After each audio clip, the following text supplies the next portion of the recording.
In early 21st century London, a 12-year-old named Quinn Cromi arrives at his mother's workplace in the subway construction zone.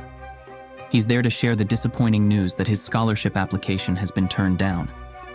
As they ponder how to find the needed funds, a worker informs them of a surprising discovery. A tunnel worker has uncovered a cave. Intrigued, Quinn rushes to the scene. As the other workers investigate the newly found passage, Quinn decides to venture inside. While exploring this newfound space, he is suddenly caught off guard when flames burst forth at his feet, revealing a terrifying creature that spits something at him, hitting his eyes.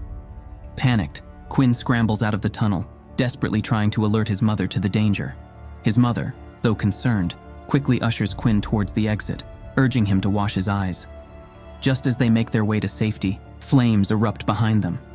With urgency, she pulls him into an elevator cage and pushes the ascent button. As they ascend, an astonishing sight unfolds.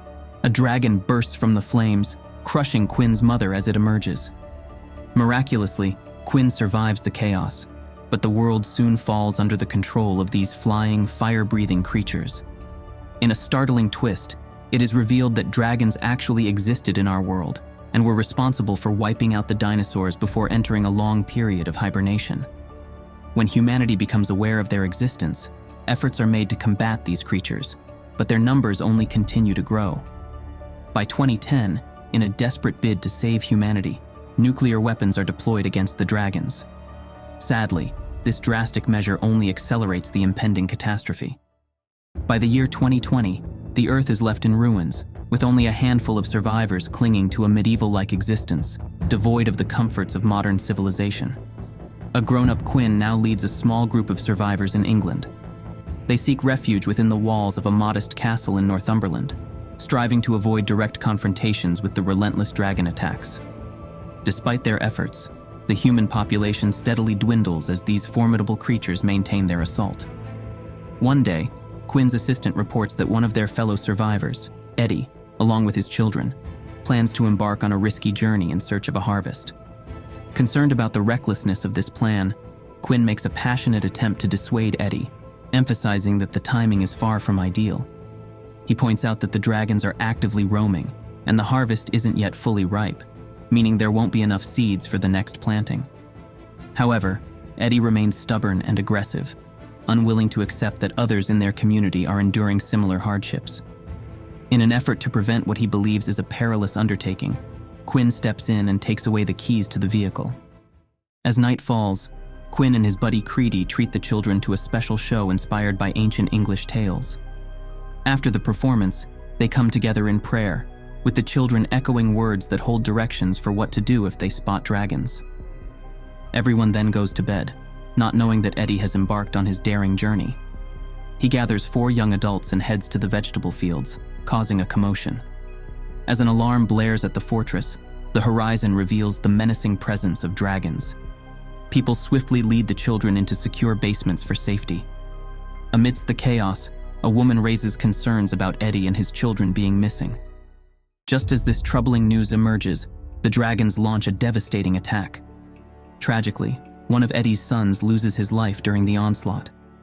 Eddie and the remaining survivors find themselves trapped, with no means of escape, as the fire-engulfed area threatens their demise. In a critical moment, Quinn and his group arrive to the rescue, arriving in a fire truck and using a stream of water to repel the ferocious dragon. In a fiery confrontation, the beast incinerates the front vehicle. However, the others manage to begin their retreat. Despite their vehicle's engine failing, Creedy takes action, pushing Quinn's car with his own, and they make a daring escape. Behind them, the dragon devours the bodies of the fallen, marking a narrow victory in the face of destruction. A day later, the radio operator intercepts conversations of unfamiliar individuals. Quinn, concerned that these might be marauders who are no less dangerous than the dragons, calls for a general assembly. Every able-bodied person grabs their weapons and heads out to address this potential threat. Before long, several vehicles adorned with U.S. Army insignias arrive at the Citadel gates. A man emerges and demands to meet with the leader. Quinn steps forward to greet him. The newcomer introduces himself as Van Zan and asks for shelter for his group, just for a single day. He's a pilot who successfully repaired his helicopter and flew here to combat the dragons. Quinn, aware of the formidable strength and danger these creatures pose, expresses his doubts and recommends that the Americans depart. However, Van Zan, in an effort to convince him, displays a dragon's tooth, personally extracted from the last one he had recently defeated. Van Zan also shares a crucial insight with Quinn. He's discovered that dragons possess the ability to see in both the darkness of night and the brightness of day, but their vision becomes less reliable during the dim twilight that precedes dusk. Van Zan's group has become the initial achievers in consistently slaying dragons, earning Quinn's decision to welcome them into their fortress. This decision, however, doesn't sit well with Creedy. Amid their disagreement, an actual helicopter suddenly appears overhead, a sight unseen in the past 2 decades. This event solidifies their trust in Van Zan's credibility. A young pilot named Alex, flying the helicopter, delivers the news that no dragons are in the vicinity, granting them a much-needed respite. Alex's companions are called Archangels, and they have an incredibly short lifespan of just 17 seconds. After leaping from the helicopter, they engage in combat with the enemy, employing nets that they throw onto the dragons. Later on, Quinn introduces Alex to Jared, the child he had discovered in one of the villages when he was just a toddler. The girl is deeply impressed, as genuine care for others has become a rarity in these times. At that very moment, a signal alerts them to the impending arrival of a dragon. Van Zan promptly declares their readiness for combat, and his team takes their positions within their vehicles. Alex takes flight in the helicopter, but for safety, she needs the beacon readings. One of the fighters is dispatched on a motorcycle to set up the necessary beacons. This individual activates 2 of the beacons, while Van Zan instructs the net throwers not to release their parachutes until they are certain the creature has landed. Tragically, the person tasked with installing the last beacon loses their life in the process, unable to set up the final device in time. Witnessing the tragic event, Quinn springs into action. He hops onto a horse and dashes towards the mountains just as the dragon draws perilously close to the helicopter. The Archangels leap out, descending rapidly to the ground, with the dragon hot on their tail.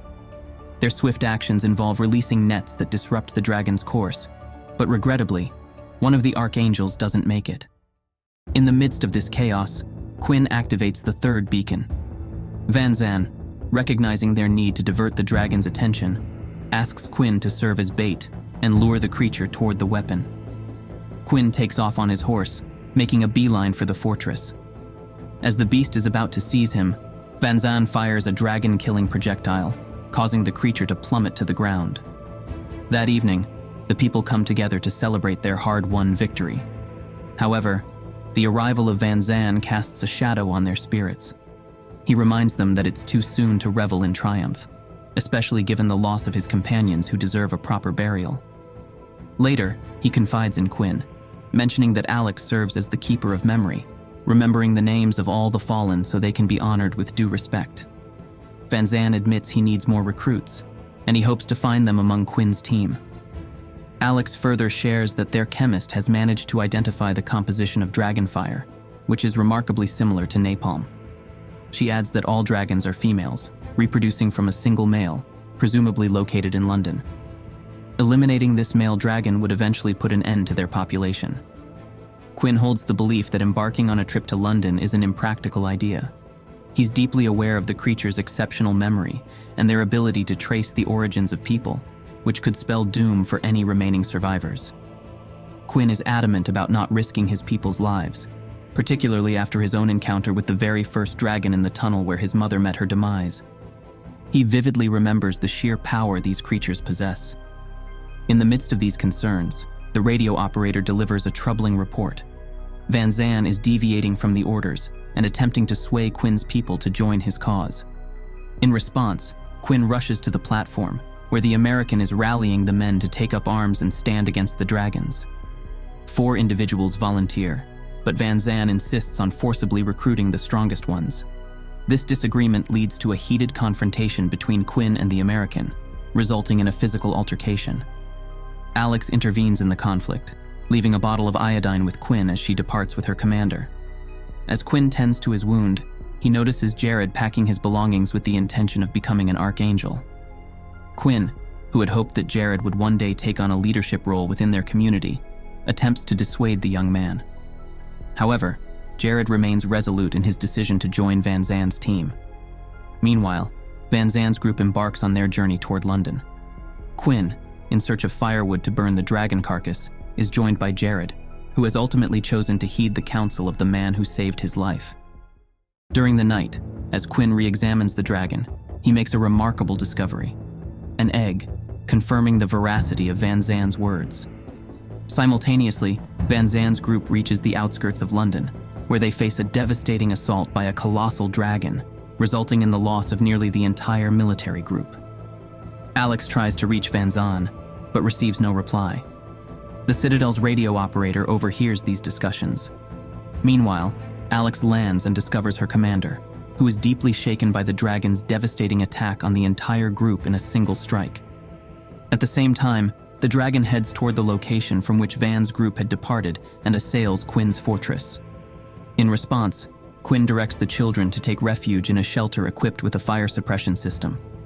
They successfully evacuate nearly everyone, but as the dragon unleashes a powerful blast, Ceedy manages to shut the metal doors behind Quinn before succumbing to the flames. In an effort to soothe the terrified, crying children, their leader recalls the comforting words of their constant prayer, seeking salvation from the dragons. Later, Quinn hears banging at the door, hoping that Ceedy somehow survived, but instead, he finds Van Zan and Alex, who have returned to the Citadel. Van Zan gathers all the remaining weapons as Quinn is now determined to eliminate the dragons. They plan to reach London at twilight, so they opt to use a helicopter for their journey. Van Zan leaves Jared in charge, and the trio takes off. Upon their arrival in London, the survivors are horrified by the sheer number of these creatures.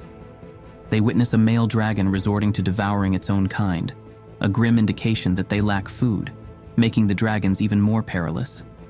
Quinn suggests approaching the dragon lair via underground tunnels. As they venture underground, they clear the passages ahead using gunfire. Van Zan equips Quinn with special bolts that are armed with powerful charges capable of killing a dragon. However, these bolts have a limited range of only 15 meters. The challenge is that the person attempting this task is often risking their life, as they must wait for the moment when the dragon breathes fire, leaving its chest vulnerable. The challenge lies in the fact that these bolts have a limited range of just 15 meters, so the person attempting this task often faces a high risk of being killed. The group emerges from the tunnels and finds themselves in a fierce battle with the male dragon. Van Zan plans to climb a tall chimney and requests Alex to divert the dragon's attention, while Quinn remains on the ground, waiting for the right moment. The team divides to carry out the strategy. However, upon reaching the designated location, Quinn realizes that he has lost the crucial bolts. Meanwhile, Van Zan ascends the chimney, calling for Alex to draw the dragon away. She obliges, luring the dragon towards her, but the gunfire proves ineffective in causing significant harm. Van Zan takes a brave and desperate charge at the dragon with an axe, leading to his untimely demise. Alex successfully reaches Quinn, who admits he's without weapons. They seek refuge amidst the ruins, attempting to elude the pursuing dragon. With caution, they dash towards the site where the trucks were destroyed. Alex spots a bolt beneath one of the vehicles, and as Quinn retrieves it, she distracts the dragon. Quinn loads the crossbow, and emerging from cover, manages to deliver a precise shot directly into the dragon's mouth, resulting in a powerful explosion that leads to the creature's demise. Encouraging Quinn, Alex reminds him that Van Zan believed in his abilities. 3 months later, Quinn's group sets up radio towers to re-establish contact with the outside world. Jared reports that the French have reached out to them, urgently seeking Quinn's leadership.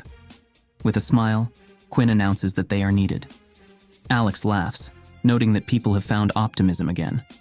This optimism is sparked by the recent observation that they saw the last dragon just a couple of months ago, suggesting that these creatures are gradually fading away, and humans will once again become the masters of the world.